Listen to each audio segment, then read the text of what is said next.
$8 billion. Gone. Not lost in a bad trade. Not burned in a market crash. Just gone. Spent.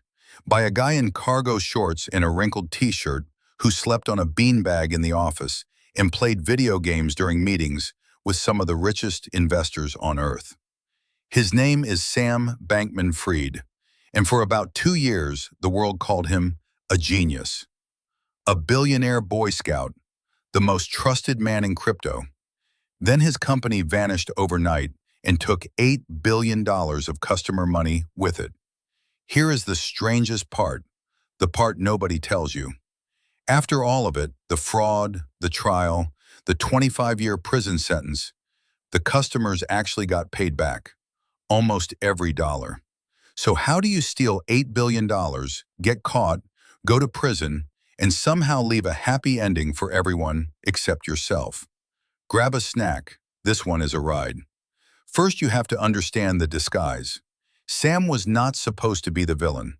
He went to MIT. He preached something called effective altruism. This neat little idea that you should earn as much money as humanly possible so you can give it all away and save the world. He drove a beat-up Toyota Corolla.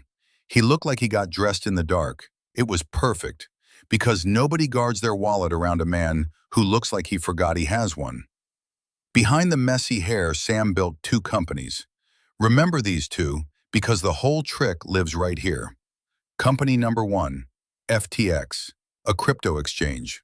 Think of it like a bank for digital money. You send them your dollars, your Bitcoin, whatever, and they hold it for you, safe. That was the promise, printed right there on the website. Your money is yours, segregated, untouched. Company number 2, Alameda Research, a hedge fund, a giant pile of money that makes risky bets trying to win big. Sam owned 90% of it. Now, a bank that holds your money and a gambling fund that bets it, both run by the same guy. What could possibly go wrong? Here is how the money actually moved. This is the heist, and it is simpler than you think. When FTX first launched, it was so new it could not even get its own bank account. So when customers wanted to deposit regular dollars, FTX quietly told them to wire the money to a company called North Dimension. North Dimension sounds like a sci-fi villain's front company, because that is basically what it was. It was secretly owned by Alameda, the gambling fund, and it was named that way on purpose, so the banks would not notice that crypto customer money was flowing straight into a hedge fund.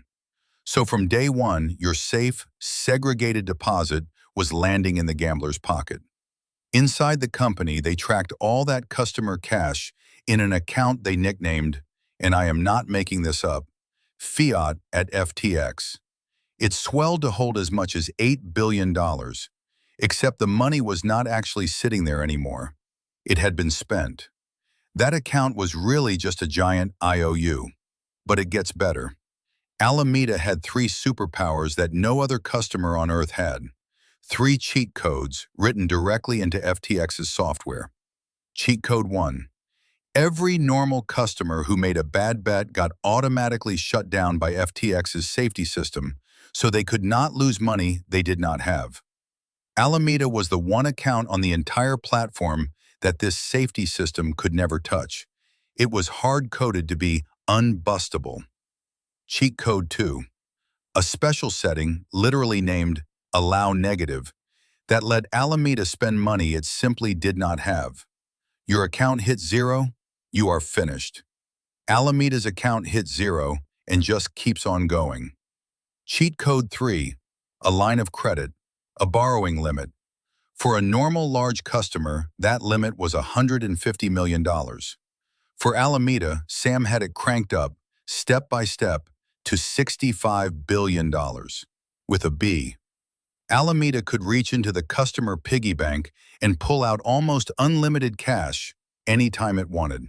And what was backing all of this borrowing?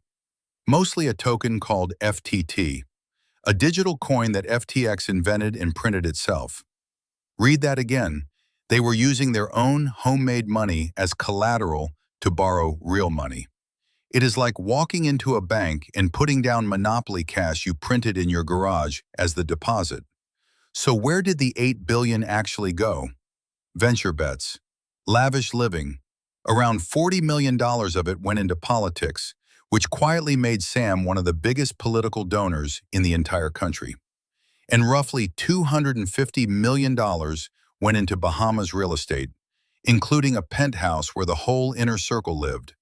While the money silently drained out the back, Sam spent a fortune making the front look bulletproof.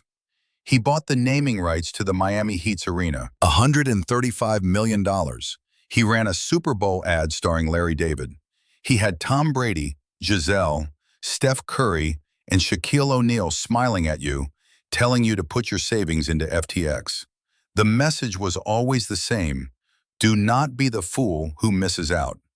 Meanwhile, in that Bahamas penthouse worth around $30 million, about 10 of his inner circle lived and worked together, several of them dating each other, running a global financial empire on almost no sleep.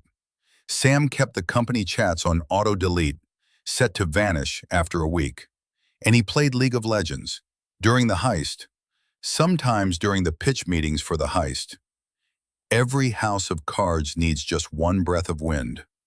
On November 2nd, 2022, a news site called CoinDesk got its hands on a leaked document, Alameda's secret balance sheet, and it showed the entire world the things Sam had been hiding. Alameda's enormous fortune was not real money. The single biggest chunk of it was FTX's own homemade FTT token, the funny money. Its whole net worth was an illusion, propped up by a coin its sister company printed out of thin air. And a rival was watching. Changpeng Zhao, the head of the biggest crypto exchange on the planet, Binance. 4 days later, he posted a single tweet saying he was dumping every FTT token Binance owned. That tweet was a lit match in a room full of gas. FTT started to slide. Customers panicked and rushed to yank their money out of FTX all at once. And here is the exact moment it all comes apart.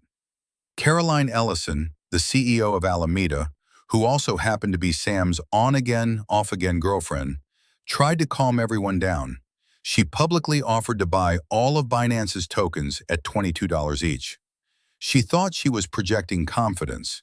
What she actually did was announce to the whole market the precise price Alameda was desperate to defend. The sharks smelled blood. They shoved the price below 22 on purpose, just to watch it snap. The token crashed 80%. Customers tried to withdraw their $8 billion and slowly realized there was nothing left to withdraw. The vault was empty. It had been empty for a very long time. FTX froze withdrawals. The money was gone. On November 10th, Sam posted an apology. The polished genius reduced to a few words. I'm sorry. I messed up. The very next day, FTX collapsed into bankruptcy. Sam resigned, and in walked a man named John Ray, a corporate cleanup specialist whose last famous job was untangling Enron. After one look at FTX's books, Ray wrote a sentence that deserves to be carved in stone. He said, "Never in my career have I seen such a complete failure of corporate controls." And remember, this is the Enron guy. Then Sam did the single strangest thing a man accused of an $8 billion fraud can possibly do. He went on a media tour. Interviews, Twitter spaces, a live appearance in front of a stunned room of business leaders, all of it against his lawyer's frantic advice. He just kept talking, and prosecutors kept writing it all down. In December, he was arrested and charged. His closest friends, the ones from that penthouse, lined up to testify against him. A year later, a jury took just a few hours to convict him on all 7 counts. The sentence? 25 years in prison and over $11 billion in forfeiture. Oh, and on the very first day of his trial, the famous author Michael Lewis released an entire book about him. The timing was perfect and brutal. So what happened to the rest of the inner circle? Caroline Ellison, the girlfriend who ran the gambling fund, cooperated with prosecutors. She got 2 years and walked free in about 14 months. Gary Wang, the co-founder who actually wrote those cheat codes into the software, cooperated. He got no prison time at all. Nishad Singh, the head of engineering, cooperated, also no prison time. And Ryan Salam, the one senior insider who refused to cooperate, 7.5 years. The oldest lesson in every heist movie holds up perfectly. The first one to talk walks. Now for the part that makes this whole story genuinely weird. You would assume $8 billion in stolen money is just gone forever, vaporized into bad bets and beanbags. And yes, a lot of it was spent. But John Ray, the Enron cleanup man, started clawing it back. Properties, investments, cash, piece by piece. And then came the miracle. Years earlier, using customer money, FTX had made one quiet little investment in a tiny artificial intelligence company called Anthropic. They put in around $500 million.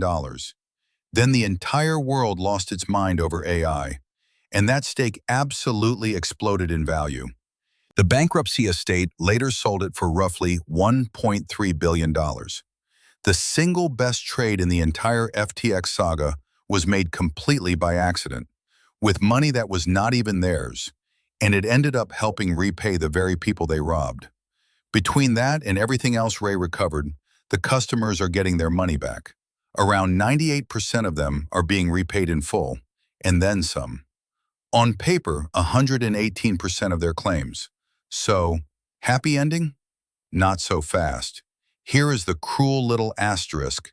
They are being paid back based on what their crypto was worth in November 2022, the exact week FTX died, the bottom of the market.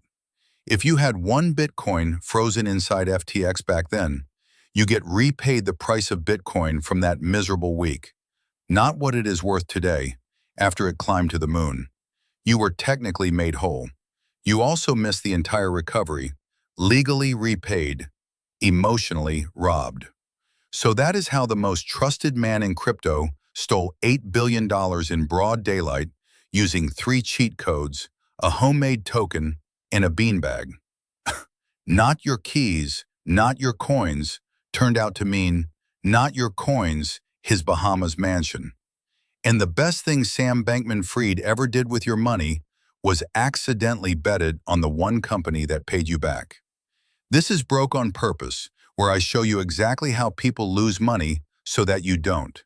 If you would rather laugh at a scam than fall for one, hit subscribe. Trust me, there are so many more of these.